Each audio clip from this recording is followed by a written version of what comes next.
Assalamualaikum warahmatullahi wabarakatuh.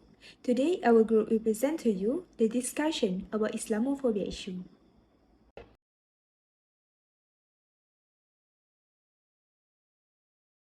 So, what we will discuss in this presentation is number 1, the definition of Islamophobia, number 2, factors drive Islamophobia, number 3, consequence of Islamophobia, number 4, example country face Islamophobia, number 5, role as Muslims, and the last one is conclusion. What is Islamophobia? Islamophobia is a combination of hate, fear, and prejudice against Islam, against Muslims, as well as against anything associated with the religion, such as mosques, Islamic centers, Holy Quran, hijab, and many more. It also constitutes hatred, stigmatization, racism, and discrimination in daily life, on media, at the workplace, in political sphere, and many more. It rests in the mind and it reflects in attitudes and could be manifested through violent actions such as burning mosques, vandalizing properties, abusing women wearing scarf, or insulting prophet or sacred symbols of Islam. That is more or less how Islamophobia identifiable, how it manifests, which can be seen not only from incidents but also through perspectives, statements, behavior, and gesture. Bismillahirrahmanirrahim. My name is Amira Atirabiti Zamri, 220052212. Next, I will elaborating the main factor that drive Islamophobia, which is media representation. Negative portrayal that mainstream media often disproportionately highlight negative story about Muslims, such as terrorism and extremism, which can skew public perception. Sensationalist reporting tends to generalize the actions of a few to the entire Muslim community. It also due to the lack of positive representation.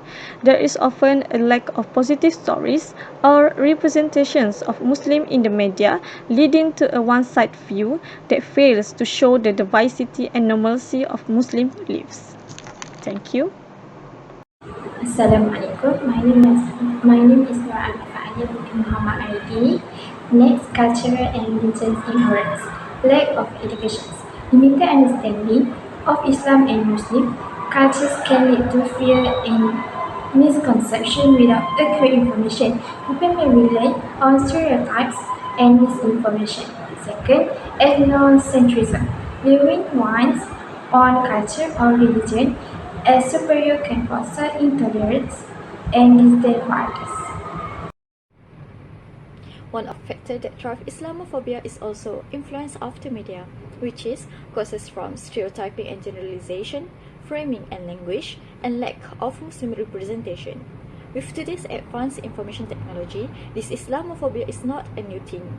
Everyone can access information from all over the world because everything is at their fingertips. In an age full of advanced technology, the world has actually shrunk because all the information about events happening around the world is easily spread quickly. The media, which is controlled by parties that are prejudiced against Islam, will definitely use this channel to instill feelings of hatred towards Islam. As example, many Western media have placed popular titles such as Muslim terrorists, ISIS, anti-Christians as the main headlines for incidents carried out by Islamic extremism. The media also often displays incidents of violence committed by Muslims without balancing it with non-Muslim crimes. In fact, this media often shows programs including films and dramas that cause confusion about Islam. So next main factors that drives Islamophobia is lack of education and understanding. Lack of education and understanding about Islam significantly drives Islamophobia. When people are not familiar with Islamic beliefs and practice, they tend to rely on stereotypes and misconceptions. These stereotypes often portray Muslims negatively, associating them with violence or extremism, which can lead to unfounded fear and prejudice. Additionally, misinformation spread through media or social network can shape this negative perception, further entrenching biased views. Culture misunderstandings also play a significant role. Practice such as wearing hijab or observing Ramadan can be perceived with suspicion when not understood in their proper context. People who have never interacted with Muslims can more likely to rely on these misconceptions rather than personal experience, fostering unnecessary fear and bias. Increasing education about Islam and encouraging positive interactions between diverse communities can help dispel myths, promote acceptance, and reduce Islamophobia.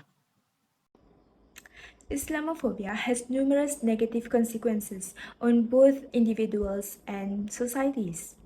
So, the first point for consequences of Islamophobia is discrimination and prejudice. Intolerance and discrimination against Muslims has become increasingly prevalent, especially in the OSCE region in recent years. The war on terror, the global economic crisis, anxieties about national identity, and the difficulties in coping with the increasing diversity in many societies have led to a growth in resentment against Muslims and Islam that has sometimes been fueled by intolerant language in media and political discourse. As a result, many Muslims experience a range of discrimination, including verbal harassment, hate speech, violent attacks, and religion profiling. Many are also confronted with a lack of equal opportunities in employment, housing, healthcare and education, and face restriction on the public expression of their religion. Consequence of Islamophobia: radicalization. Feeling rejected and attacked continuously can encourage some Muslim individuals to fall into radicalism as a form of response to discrimination and injustice. This can create a cycle of violence that worsens prejudice and fear of Islam. Moreover, economic impact. Discrimination in the workplace can prevent Muslims from getting suitable jobs or promotions, thus affecting their economic well-being. Muslim-owned businesses can experience boycotts or attacks, harming the Muslim community's economy.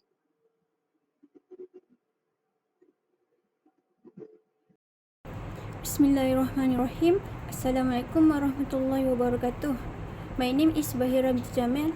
Next, I will continue the presentation about the consequence of Islamophobia. I will explain it based on the cultural and religious expression of Muslim. First, Islamophobia can lead to separation of religious practice, such as for attire. Muslim women who wear hijabs or niqabs often face harassment, discrimination, and even physical attacks. This can lead to fear and reluctance to wear religious attire, impacting their religious expression. And Muslim men with beard or those wearing traditional Islamic clothing may also face similar discrimination and harassment. For religious activities, Muslims may feel reluctance to attend mosques for fear of surveillance, attacks, or harassment.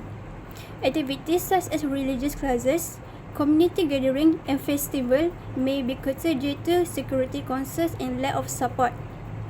For daily prayers, Muslims may find it challenging to perform daily prayers in public, at workplace due to fear of judgment and lack of accommodation.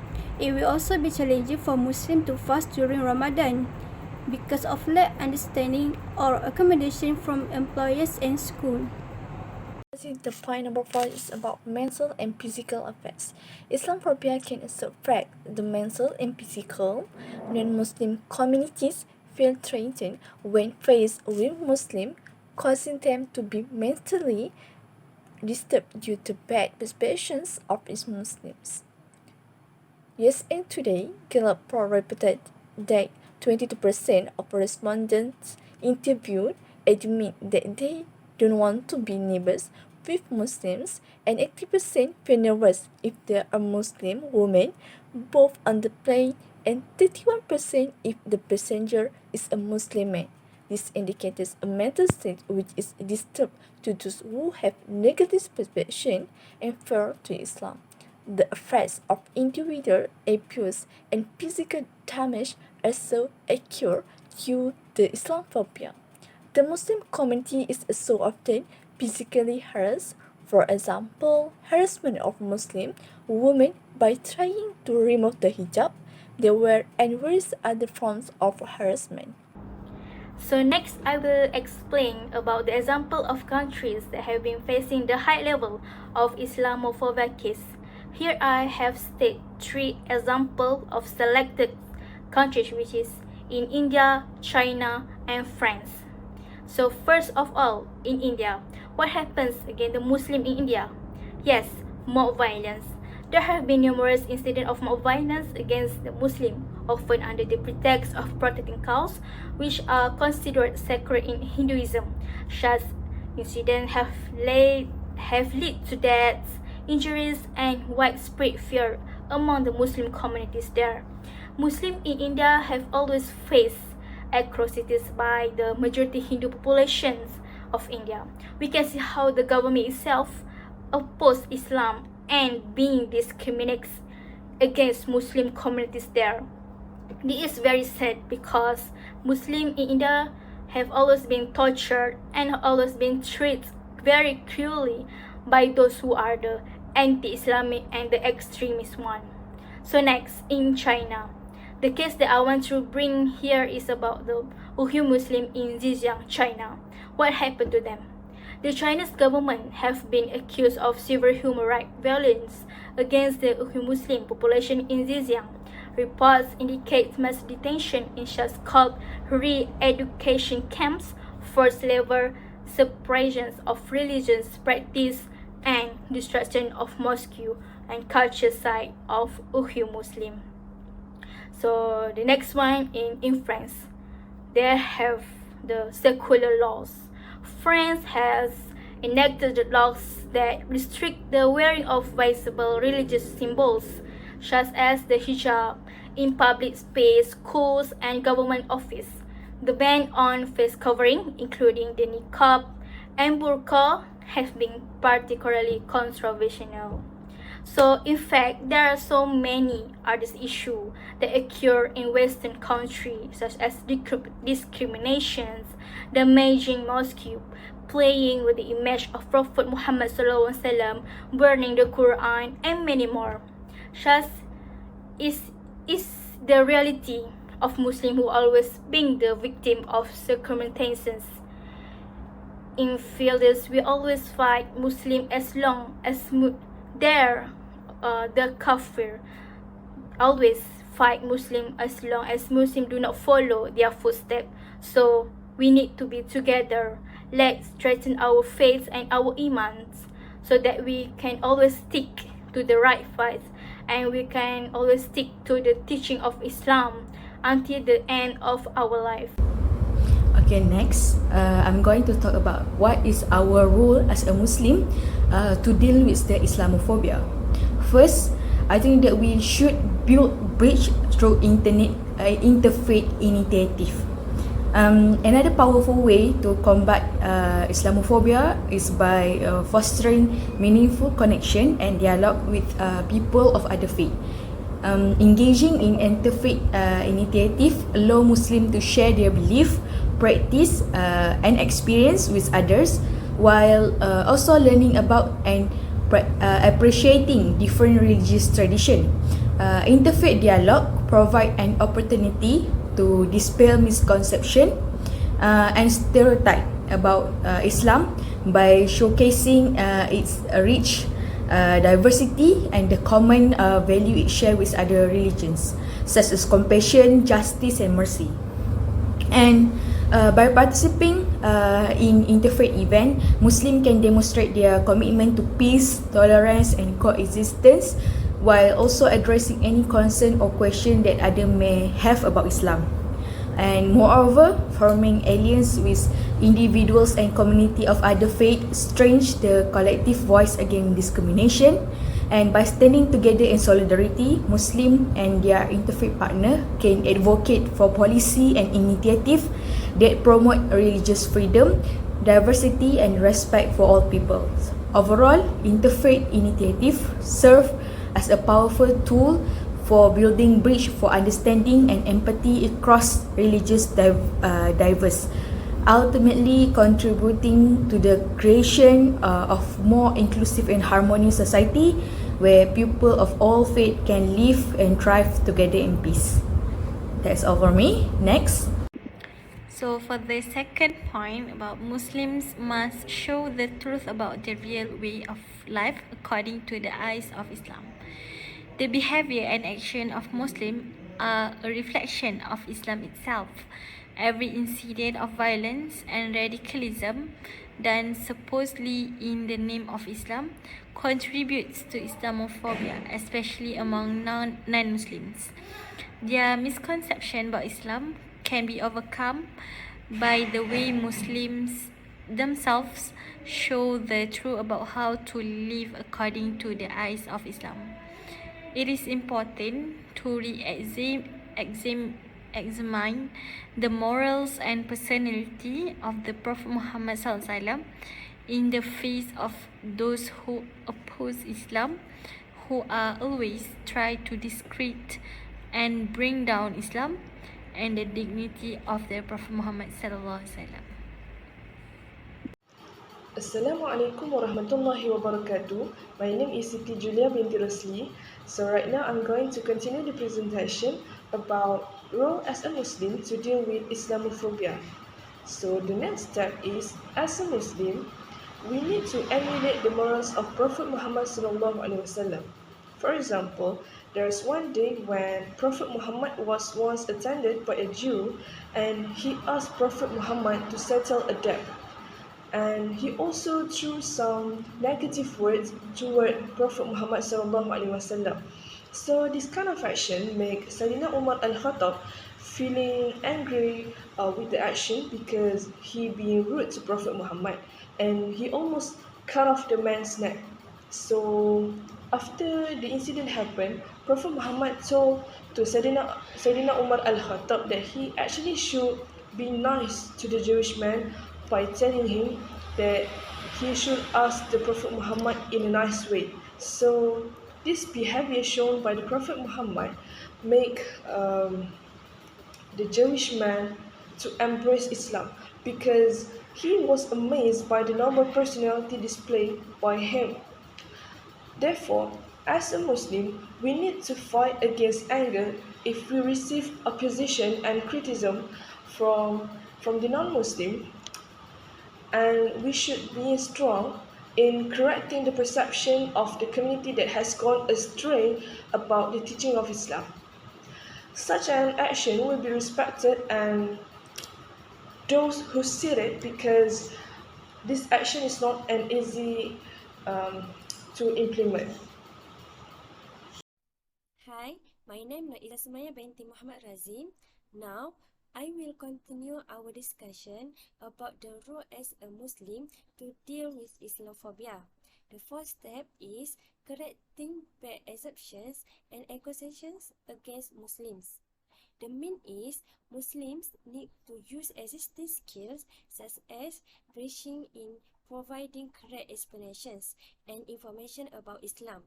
For example, defending the Prophet Muhammad SAW about the bad impression of the Prophet marriage with the young Sayyidatina Aisha. Therefore, Muslims need to defend and correct all bad accusations by irresponsible parties by referring to the Quran and Hadith, as well as an appropriate rational approach for non-Muslims so that false facts do not continue to spread. Besides, Muslims can also answer any questions asked by non-Muslims to enlighten themselves as a forum or dialogue between Muslims and non-Muslims. Muslims must also be aware that continuous provocation will be carried out by those who aim to affirm the nation that Islam is a religion that allows and encourages its followers to action aggressive. There must be efforts among Muslims to show these groups that we are a far more civilized community than they imagine. Protests against efforts by those who seek to undermine Islam can be conducted peacefully, ensuring that Islam is not judged as a religion that promotes and radical behavior.